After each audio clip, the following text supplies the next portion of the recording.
Hello friends, welcome to கல்லை tech. இப்போ நம்ம எதை பற்றி பார்க்க போகிறோம்னா முக்கியமான இன்ஃபர்மேஷன் பற்றி தான் பார்க்க போகிறோம். அதாவது டிஎன்பிஎஸ்சி குரூப் 4 எக்ஸாம் பார்த்தா நடைபெற போகுது.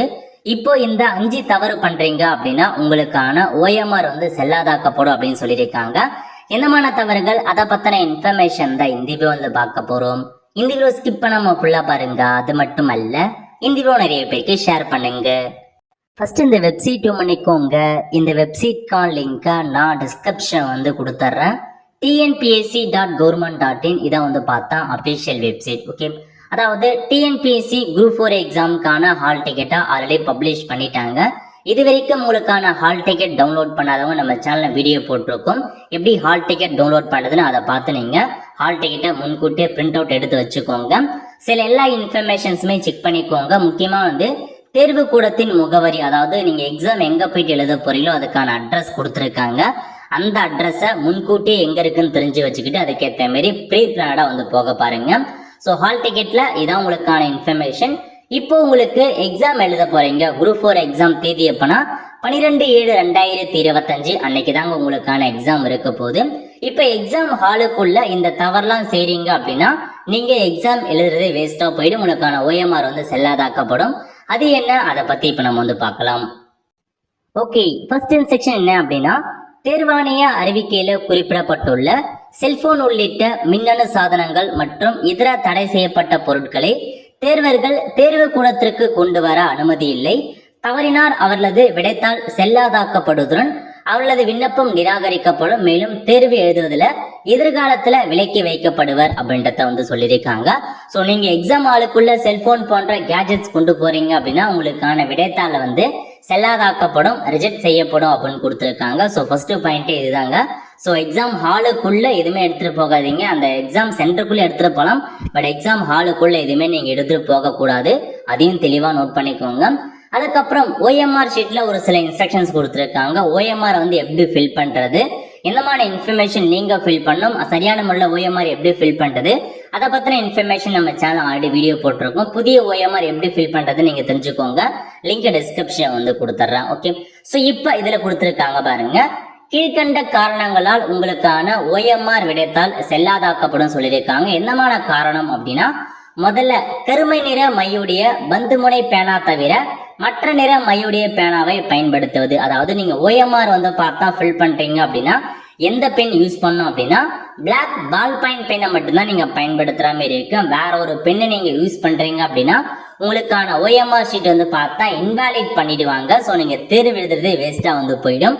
ஸோ இன்வாலிட் பண்ணிட்டாங்க அப்படின்னா அதுக்கு மதிப்பெண் எதுவுமே கொடுக்க மாட்டாங்க. ஸோ நீங்க எக்ஸாம் எழுதுறதே வேஸ்ட். ஃபர்ஸ்ட் செகண்ட் பாயிண்ட் இதுதான். மூணாவது என்ன அப்படின்னா, தேவையற்ற மற்றும் பொருத்தமற்ற குறிப்புகள் குறியீடுகள் மேற்கொள்வது. ஓகே, அதாவது மேக்கிங் எனி irrelevant ஆர் இம்பென்மெண்ட் ரிமார்க் மற்றும் சிம்பிள். இந்த ஓஎம்ஆர் ஷீட் இருக்கு அப்படின்னா இதுல தேவையான குறியீடுகள் உங்களை பத்தியோ உங்க போன் நம்பரோ வேற எதுவுமே எழுதக்கூடாது, எந்த சிம்பிளுமே மேக் பண்ணக்கூடாது அப்படின்னு சொல்லியிருக்காங்க. அப்படி ஏதாச்சும் நீங்க எழுதுறீங்க இல்ல உங்களை பத்தி ஏதாச்சும் ரிவீல் பண்றீங்க அப்படின்னா உங்களுடைய ஓஎம்ஆர் ஷீட் இன்வாலிட் பண்ணப்படும் அப்படின்றத கொடுத்துட்டாங்க. அதுக்கப்புறம் ஓஎம்ஆர் விடைத்தாள்ல பக்கம் 1 அதற்குரிய இடத்துல தேர்வர் கையொப்பம் இடைவெளியில் உங்களுடைய ஓஎம்ஆர் இன்வாலிட் ஆகும். அதாவது இதுல கொடுத்துருக்காங்க பாருங்க, சிக்னேச்சர் போடுற மாதிரி இருக்கும். தேர்வரின் கையொப்பம் இருக்கு பாருங்க, எதிர போயிட்டு உங்க சைன் போடுற மாதிரி இருக்கும். அப்படி இந்த இடத்துல நீங்க சைன் போடாம விடுறீங்க அப்படின்னா உங்களுக்கான ஓஎம்ஆர் விடைத்தாள் செல்லாதாக்கப்படும். ஸோ நீங்க எக்ஸாம் எழுதி முடிச்சுட்டு ஃபைனலா சைன் போடாம விடுறீங்க அப்படின்னா கண்டிப்பா இந்த ஓஎம்ஆர் திருத்த மாட்டோம், இன்வாலிட் பண்ணிடுவோம் அப்படின்றத சொல்லியிருக்காங்க. அதுவும் பார்த்தா முக்கியமான இன்ஃபர்மேஷன் தான்.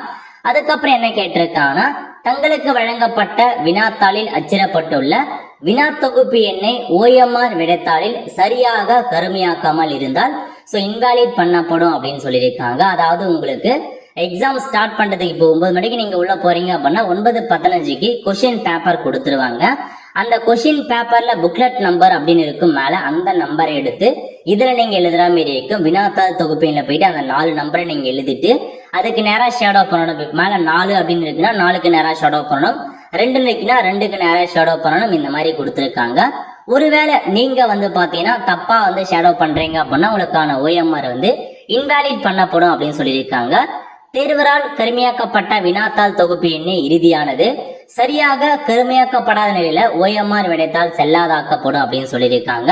ஸோ இதெல்லாம் தாங்க உங்களுக்கான பேசிக் பாயிண்ட். இந்த 5 இன்ஃபர்மேஷனை மட்டும் தெளிவாக கடைபிடிச்சுக்கோங்க. இந்த 5 இன்ஃபர்மேஷனை மட்டும் நீங்கள் கடைபிடிச்சாவே போதுமானது. ஸோ உங்களுக்கான ஓஎம்ஆர் எந்த பிரச்சனையும் இல்லாமல் இருக்கும். இப்படி ஏதாச்சும் ஒன்று நீங்கள் மிஸ் பண்ணாலும் எக்ஸாம் எதுனே நீங்கள் வேஸ்ட்டாக போயிட்டு இவ்வளோ கஷ்டப்பட்டு ஓஎம்ஆர் வந்து இன்வாலிட் பண்ணிடுவாங்க. ஓகே, அதுக்கப்புறம் ஒரு சிலது வந்து பார்த்தா மதிப்பெண் குறைக்கப்படும் அப்படின்னு சொல்லியிருக்காங்க.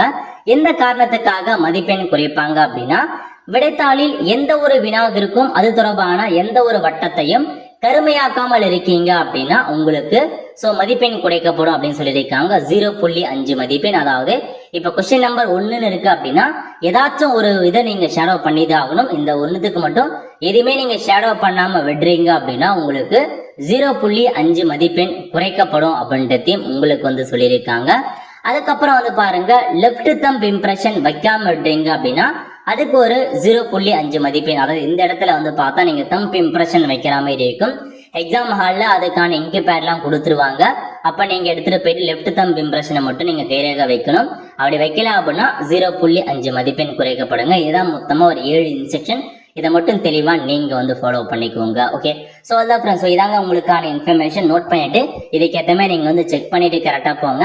ஸோ 12/7/2025 எக்ஸாம் இருக்க போது காலைல 9 மணிக்கு உள்ள, அதாவது 9 மணிக்கெல்லாம் நீங்கள் எக்ஸாம் ஹாலுக்குள்ளே இருக்கணும். எக்ஸாம் சென்டரில் எக்ஸாம் ஹாலுக்குள்ளே 9 மணிக்கு இருக்கணும். 8:30 மணிக்கெலாம் அந்த எக்ஸாம் சென்டருக்கு வந்து போயிடுங்க. உங்களுக்கு 9 மணில எக்ஸாம் ஸ்டார்ட் பண்ணிடுவாங்க. 9:15க்கு வந்து கொஸ்டின் புக்லெட் கொடுத்துருவாங்க. 9 மணிக்கு ஓஎம்ஆர் கொடுத்துருவாங்க. 9:30 மணிக்கு எக்ஸாமினேஷன் நீங்கள் ஸ்டார்ட் பண்ணிக்கலாம். ஸோ 12:30 மணி வரைக்கும் எக்ஸாம் நடக்கும். அதுக்கு முன்னாடி வெளியே விட மாட்டாங்க. எக்ஸாம் ஃபைனலாக எப்போ முடியுதோ அப்போ தான் வெளியே அனுப்புவாங்க எல்லாருமே சேர்த்து. ஓகே, இதாங்க உங்களுக்கான இன்ஃபர்மேஷன். கண்டிப்பாக நிறைய பேருக்கு இந்த இன்ஃபர்மேஷன் வந்து ஷேர் பண்ணுங்க, அவங்களுக்கும் ஹெல்ப்ஃபுல்லாக இருக்கும். ஓகே ஃப்ரெண்ட்ஸ், கண்டிப்பாக இந்த வீடியோ பிடிச்ச லைக் பண்ணுங்க. அது மட்டும் அல்ல, இந்த வீடியோ நிறைய பேருக்கு ஷேர் பண்ணுங்க. அடுத்து ஒரு நிலையில சந்திப்போம். நன்றி, வணக்கம்.